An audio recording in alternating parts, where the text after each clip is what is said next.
driving force of India's journey. It is not only India that is looking towards its youth. The whole world is looking at India's youth with hope. Because you are the growth engines of the country. And India is the world's growth engine. Yuva Shakti is the driving force of India's journey. The next 25 years are important for building the nation. Yuva Shakti's dreams decide India's direction. Yuva Shakti's aspirations decide India's destination. Yuva Shakti's passion decides India's path. To harness the Yuva Shakti, we need to be young with our thoughts, with our efforts. To be young is to be dynamic in our efforts. To be young is to be panoramic in our perspective. To be young is to be pragmatic.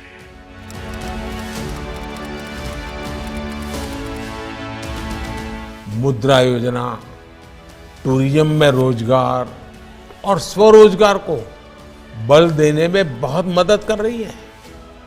इससे दुकान, ढाबे, guest house, home stay ऐसा व्यवसाय करने वाले साथियों को 10 लाख रुपए तक का ऋण बिना गारंटी के मिल रहा है। पूरे देश में अभी तक 38 करोड़ मुद्रा ऋण दिए गए हैं। ये ऋण पाने वाले लगभग 8 करोड़ युवा पहली बार उद्यमी बने हैं। इसमें भी महिलाएं, एससी, एसटी, ओबीसी वर्ग के हमारे साथी, उनका हिस्सा सबसे ज्यादा है। साथियों, भारत के युवाओं के लिए ये अद्भुत संभावनाओं का अमृतकाल है।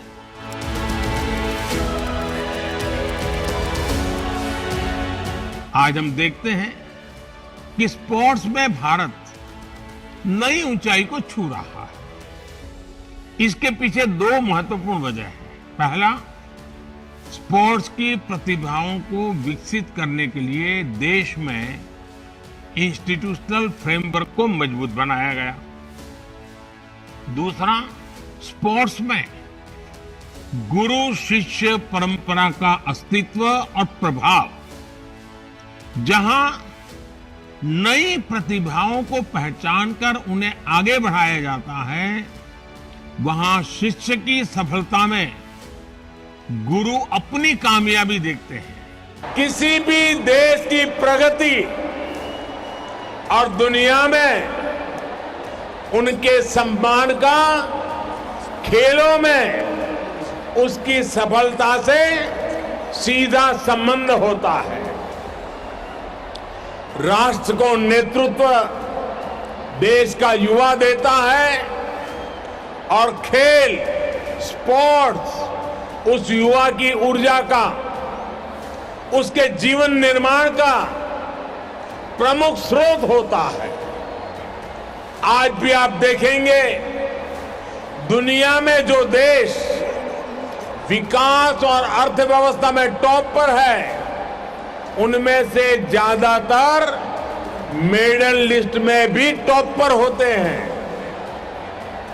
इसलिए खेल के मैदान में खिलाड़ियों की जीत, उनका दमदार प्रदर्शन अन्य क्षेत्रों में देश की जीत का भी रास्ता बनाता है। स्पोर्ट्स की सॉफ्ट पावर देश की पहचान को, देश की छवि को कई गुना ज्यादा बेहतर बना देती है। 8 साल पहले तक भारत के खिलाड़ी 100 से भी कम इंटरनेशनल इवेंट्स में हिस्सा लेते थे। अब भारत के खिलाड़ी 300 से भी ज्यादा इंटरनेशनल इवेंट्स में शामिल होते हैं। 8 साल पहले भारत के खिलाड़ी 20-25 खेलों को खेलने के जाते थे। अब भारत के खिलाड़ी करीब 40 अलग अलग खेलों में हिस्सा लेने जाते हैं। आज भारत के मेडल की संख्या भी बढ़ रही है और भारत की दमक भी बढ़ रही है। कोरोना के कठिन समय में भी देश ने अपने खिलाड़ियों का मनोबल कम नहीं होने दिया। हमने हमारे युवाओं को हर जरूरी संसाधन दिए, ट्रेनिंग के लिए विदेश भेजा। हमने स्पोर्ट्स स्पिरिट के साथ स्पोर्ट्स के लिए काम किया। टॉप्स जैसी योजनाओं के जरिए वर्षों तक मिशन मोड में तैयारी की।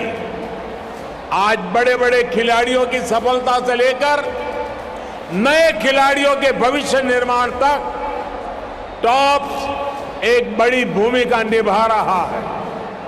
आज हमारे युवा हर खेल में नए रिकॉर्ड बना रहे हैं और अपने ही रिकॉर्ड ब्रेक भी करते चले जा रहे हैं।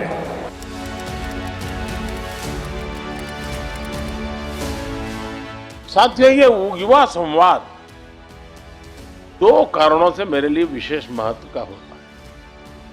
एक तो इसलिए क्योंकि युवाओं में ऊर्जा होती है, ताजगी होती है, जोश होता है, जुनून होता है, नयापन होता है। आपके माध्यम से सारी सकारात्मकता मुझे निरंतर प्रेरित करती रहती है, दिन रात मेहनत करने के लिए प्रोत्साहित करती है।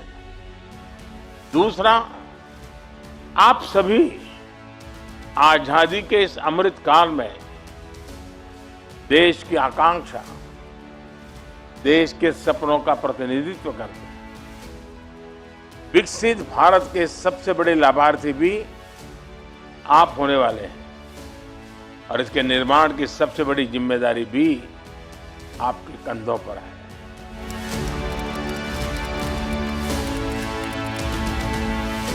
बीते वर्षों में केंद्र सरकार ने अपने युवाओं को आउटसाइड द क्लासरूम एक्सपोजर देने के लिए इंटर्नशिप और अप्रेंटिसशिप को फोकस किया है। आज नेशनल इंटर्नशिप पोर्टल पर लगभग 75,000 एम्प्लॉयर्स हैं। ये इंटर्नशिप की लगभग 25 लाख रिक्वायरमेंट पोस्ट कर चुके हैं। इससे हमारे युवाओं और इंडस्ट्री दोनों को बहुत लाभ हो रहा है। मेरा ये मानना है, अप्रेंटिसशिप्स हमारे युवाओं को फ्यूचर रेडी बनाने में मदद करती है। हम भारत में अप्रेंटिसशिप्स को भी बढ़ावा दे रहे हैं। इसमें हमारी इंडस्ट्री को भी उचित स्किल से जुड़ी वर्कफोर्स की पहचान करने में भी आसानी होगी। इसलिए इस बजट में करीब 50 लाख युवाओं के लिए नेशनल अप्रेंटिसशिप प्रमोशन स्कीम के तहत स्टाइपेंड का प्रावधान किया गया है। आज भारत को दुनिया मैन्युफैक्चरिंग हब के रूप में देख रही है। इसलिए आज भारत में निवेश को लेकर दुनिया में उत्साह है।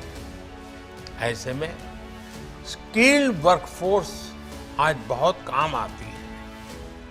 इसलिए इस बजट में स्किलिंग पर बीते वर्षों के फोकस को हमने आगे बढ़ाया है।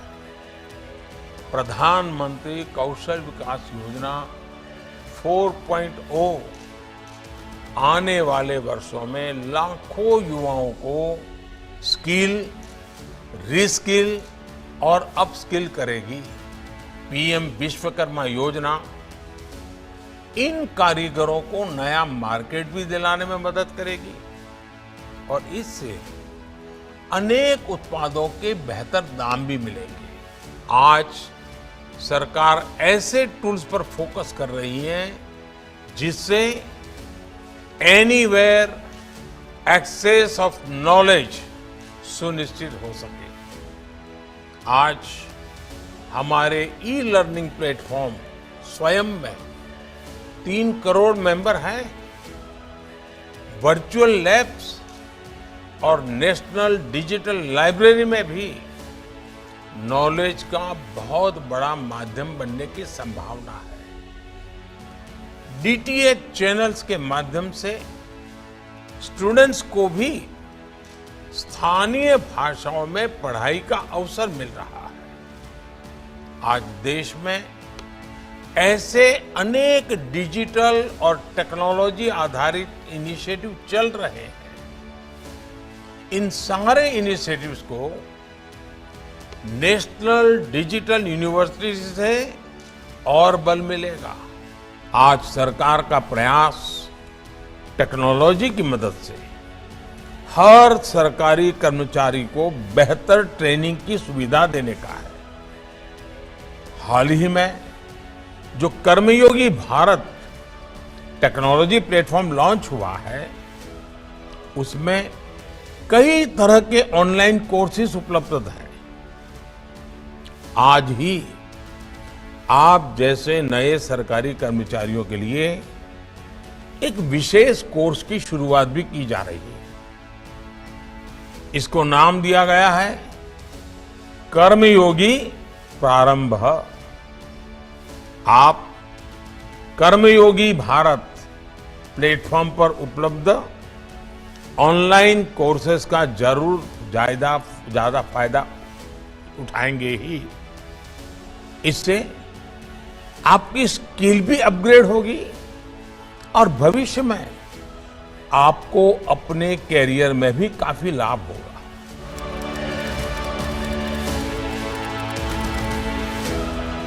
हमारी सरकार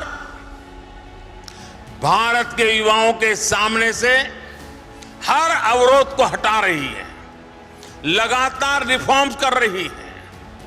डिफेंस सेक्टर को प्राइवेट इंडस्ट्री के लिए खोल देना, आधुनिक ड्रोन पॉलिसी बनाना हो, जियो स्पेशल डाटा गाइडलाइंस बनानी हो, टेलीकॉम आईटी सेक्टर में वर्क फ्रॉम एनीवेयर की सहूलियत देनी हो, सरकार हर दिशा में काम कर रही है।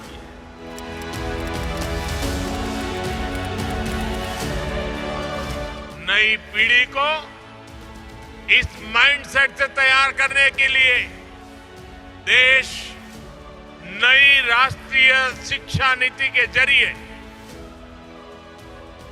प्रैक्टिकल और फ्यूचरिस्टिक एजुकेशन सिस्टम तैयार कर रहा। आज स्कूल से ही इनोवेटिव और स्किल ओरिएंटेड एजुकेशन पर फोकस है। युवाओं के पास आज चॉइस के हिसाब से आगे बढ़ने की आजादी है। ये बुनियाद भविष्य के भारत का निर्माण करने वाले फ्यूचर रेडी युवाओं को तैयार करेगी। केंद्र सरकार ने पूरे देश में 14,500 से अधिक पीएम श्री स्कूल बनाने का भी फैसला किया। ये पायलट प्रोजेक्ट है। हिंदुस्तान के अलग अलग कोनों में इसका शुरुआत होगी, उसको मॉनिटरिंग किया जाएगा और साल भर के अंदर उसमें अगर कुछ कमियां हैं, कुछ जोड़ने की जरूरत है, बदलती हुई टेक्नोलॉजी को उसके साथ जोड़ने की जरूरत है, उसमें बदलाव करके एक परफेक्ट मॉडल बना करके देश की सबसे ज्यादा स्कूलों में ले जाने का भविष्य में प्रयास किया जाएगा। ये स्कूल पूरे देश में नई एजुकेशन पॉलिसी के लिए मॉडल स्कूल होंगे। केंद्र सरकार इस योजना पर 27,000 करोड़ रुपए खर्च करने जा रही है। नई राष्ट्रीय शिक्षा नीति में जिस प्रकार क्रिटिकल थिंकिंग पर फोकस किया गया है, बच्चों को अपनी ही भाषा में बेहतर शिक्षा का विजन हो, उसको ये स्कूल जमीन पर उतारेंगे। ये एक प्रकार से बाकी स्कूलों के लिए पथ प्रदर्शक के रूप में काम करेंगे।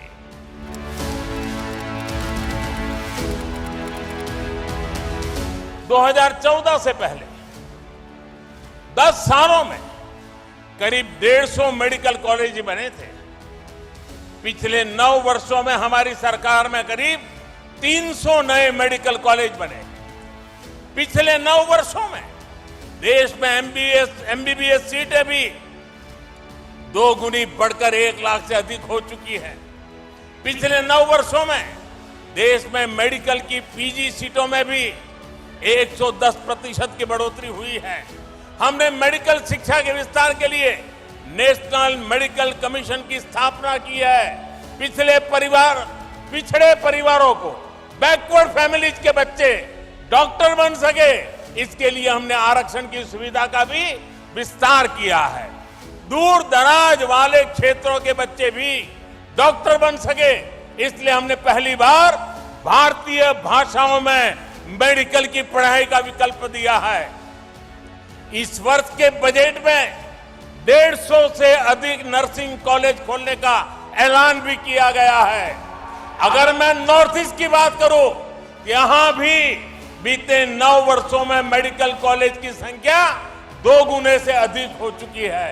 अभी अनेक मेडिकल कॉलेजों पर काम चल रहा है। कई नए मेडिकल कॉलेज यहां बनने जा रहे हैं। बीते 9 वर्षों में नॉर्थ ईस्ट में मेडिकल की सीटों की संख्या भी बढ़कर पहले के मुकाबले 2 गुनी हो चुकी है। हमारे देश के ट्राइबल समाज के विशाल पोटेंशियल को टैप करने के लिए पहली बार देश में इतने बड़े स्तर पर काम हो रहा है। इस बार के बजट में भी ट्राइबल डेवलपमेंट को प्रमुखता दी गई है। एकलव्य मॉडल रेसिडेंशियल स्कूलों में शिक्षकों और स्टाफ की भर्ती का बहुत बड़ा प्रावधान किया गया है। एकलव्य मॉडल स्कूलों में हमें ये भी देखना होगा कि विद्यार्थियों का फीडबैक क्या है, शिक्षकों का फीडबैक क्या है।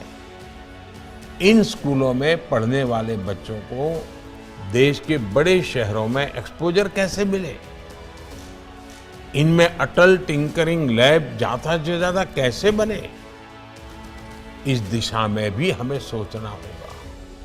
आप कल्पना कर सकते हैं कि अगर हम इन स्कूलों में अभी से स्टार्टअप्स के लिए, डिजिटल मार्केटिंग के लिए वर्कशॉप शुरू करवाएं, तो इसका कितना बड़ा लाभ हमारे आदिवासी समाज को होगा। जब ये बच्चे एकलव्य मॉडल स्कूलों से पढ़कर निकलेंगे तो उन्हें पहले से पता होगा कि अपने क्षेत्र के ट्राइबल प्रोडक्ट को उन्हें कैसे प्रमोट करना है, कैसे ऑनलाइन उनकी ब्रांडिंग करनी है।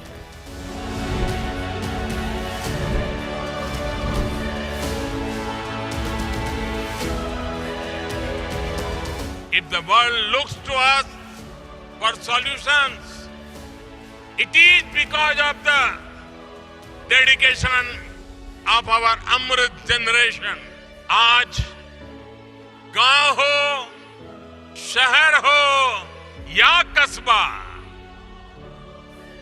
हर जगह उफान पर है युवाओं का जज्बा। Today there is a great optimism in the world towards India and its youth. This optimism is about you. This optimism is because of you. And this optimism is for you.